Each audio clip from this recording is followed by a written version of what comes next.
যদি না এই দুনিয়ার মধ্যে আসতেন তাহলে আমরা এই নারী জাত কোনোদিন এই দুনিয়ার মধ্যে আসতাম না। সেই জাহেলিয়া যুগে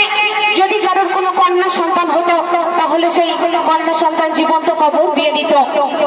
যখন বিশ্ব নবী দো জাহানের বাদশা এই দুনিয়ার মধ্যে আসলেন সেদিন থেকে এই নারী জাত এই দুনিয়ার মধ্যে সন্তান খোঁজা শুরু করলেন। একদিন দাইফাতুল কালবি নামে এক সাহাবী ছিলেন, তিনি যুবক বয়সে বিয়ে করে 4 বছরের জন্য বিদেশে চলে যাচ্ছে আর বলছে তার স্ত্রীকে বলে যাচ্ছে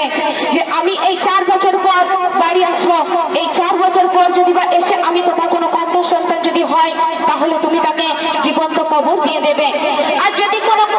ছেলে সন্তান হয় তাকে অতি যত্নে আদরে বড় করবে। আমি ওই 4 বছর পরে বিদেশ থেকে ফিরে এসে আমি সন্তানকে দেখাবো। তারপরে কি করছে শুনবেন। আবু তোমার কাছে আমি চাই না কিছু,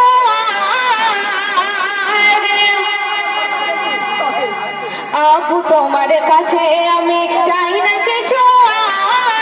আমার মায়ের কাছে দাও যেতে দাও মিনতি আমার, আমার মায়ের কাছে দাও যেতে দাও মিনতি আমার, আবু তোমার কাছে আমি চাই না কিছু,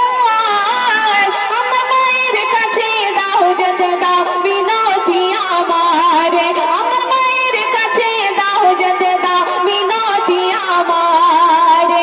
বলো কি কারণে দেবে কবর কি দোষ আমার, বলো কি কারণে দেবে কবর কি দোষ আমার, আমি হইনি ছেলে তাই বলে কি নেই বাঁচার অধিকার,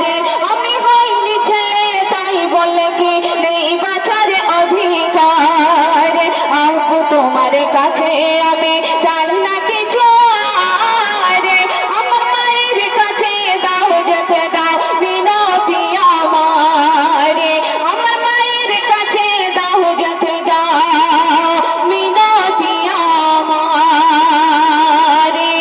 দাইফাতুল কালবি একদিন আল্লাহ রাসূল দো জাহানের বাদশাকে বলছে যে ইয়া রাসূলুল্লাহ ইয়া হাবিবাল্লাহ, জানি না ওই আল্লাহ পাক আমাকে ক্ষমা করবে কিনা, আমি খেতে শুতে সব সময় একটাই কথা শুনি, আব্বু আমাকে মেরো না, আব্বু আমাকে মেরো না।